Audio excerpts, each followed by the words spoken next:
আল্লাহও চায় আপনি আপনারা ছোট করেন। আল্লাহর এটা দেখতে বড্ড ভালো লাগে যে আমার বান্দা ছোট হয়ে থাকতে চায়। মান তাওয়াদা তারাফা, যে নিচে নামতেছে আল্লাহ টাইনা উঠায়, আর যে উঠতেছে আল্লাহ থাপ্পড় মেরে নিচে নামায়। কথা কন। মুসা আলাইহিস সালাম সহিহ বুখারীর বর্ণনা, বনি ইসরাইলের লোকদের মাঝে ওয়াজ করতেছিলেন, এরকম নসিহত করছিলেন। তো একজন দাঁড়িয়ে বলল, ইয়া নবী আল্লাহ মুসা, মান আ'লামুন নাসি ফিল আরদ।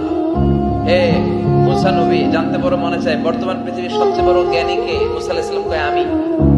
মুসা আলাইহিস সালাম কি বললেন? আনা। আসলে কথাটা ঠিক।